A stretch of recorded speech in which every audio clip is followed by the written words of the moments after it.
Salutations, my diabetic brothers and sisters. This is episode 51 of DiabeticRadio.com. This episode is called Making It Stick. And basically, it's a few advice that I have on how to make your infusion sets stick longer to your skin or your Dexcom sensors. Now, before I start, I just want to reiterate, I can't find the words to explain how important it is to rotate your sites. Whether it be you're testing your blood sugar, or you're putting in an infusion set, or you're doing an injection, or you're putting in your Dexcom. You have to rotate your site, because each time you puncture your skin, you are creating injury to your body. And you have to give your body time for that area to heal. When you prick your fingers to test your blood, okay, and when you're constantly using it in the same area, and also keep in mind that the lancets wear out, and when they start to wear out, they become jagged. So when you're constantly jabbing in the same area, you can cause really bad injury, in addition to like the thickest layer of callus you ever want to see. You don't want to do that, because then it becomes difficult to feel through your fingertips, because you got all this callus, on your fingers. That's not a good idea. Try also your best to, because I know a lot of people don't normally change their lancets until it starts hurting, but we should all try to be better with that, including myself. We should try to change our lancets at least once every 2 weeks, if you're the kind of person that just don't, but at least try to make an effort to change it once every 2 weeks. So it'll minimize injury. In terms of insulin injections and infusion sets, each time you continue to inject in the area, it'll cause the skin to overheal and cause a keloid like bump. Sometimes it'll cave in, and make like a crater. Very important for you to understand. When it happens, you have all this layer of dead and damaged skin, and it affects how insulin works. It affects your insulin absorption rates. Your insulin won't be able to get to the rest of the body, because it can't pass all the damaged skin. So very important to keep that in mind, okay? So I think that's it. Let's get started. One of the good things that you can use to help the adhesive to stick longer is something called an IV prep from Johnson and Nephew, Smith and Nephew, and basically it's just alcohol and a sticky substance that helps the skin, the adhesive to fuse better with the skin. I know a lot of parents with young children with type 1 diabetes, they use this a lot for the kids that are into a lot of water sports. They like to swim and stuff like that. So adhesives, they wear up quickly because of the water. So they say it helps. So maybe it'll help you. I find that I don't need it much.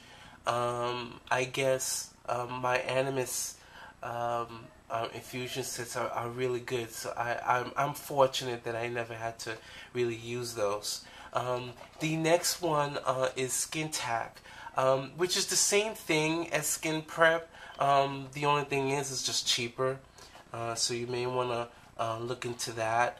For areas that are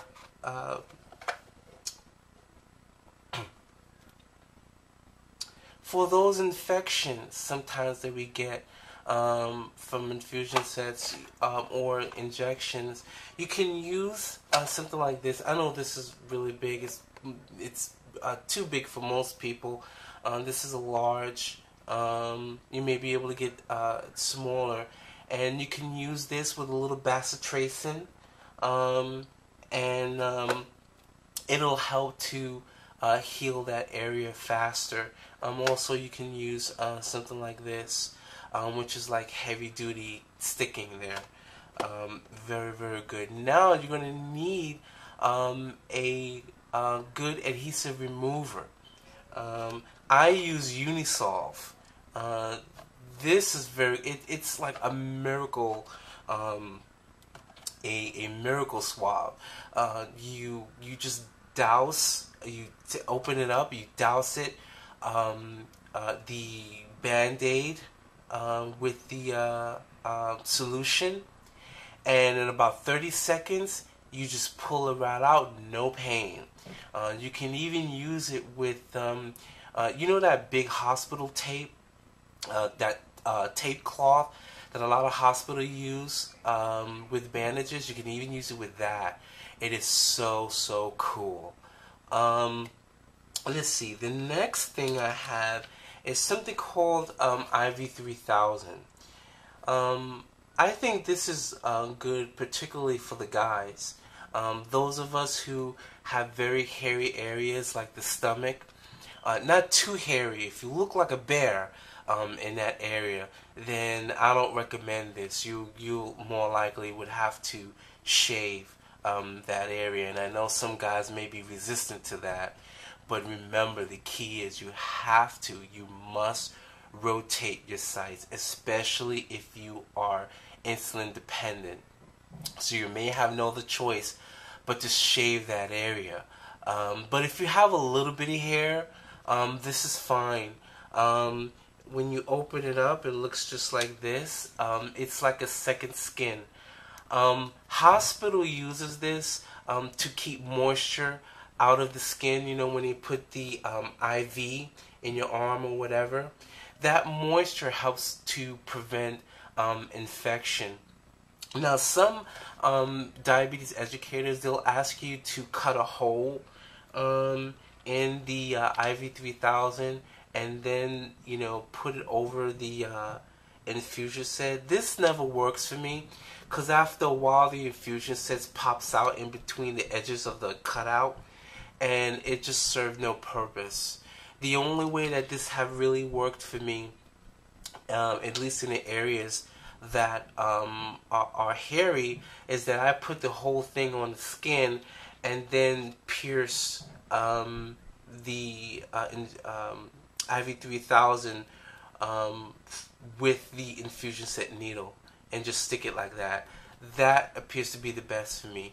Also, if you are a real sweater during the summertime, IV 3000 can be good because it'll prevent the adhesive from wearing out sooner. The last thing I want to talk to you about is something called surgical cement. I don't have one with me now. I think I must have thrown it out already. The bad part with surgical cement, even though it does work, it's extremely messy, and it comes with an applicator. It looks just like regular cement that the super may use on your walls, and it really sucks because it's white in color, and you have to wear your Dexcom sensors anywhere between 4 and 7 days, and in that time, no matter how much you try to keep it clean, it gets dirty because of the natural oils that comes out of your skin.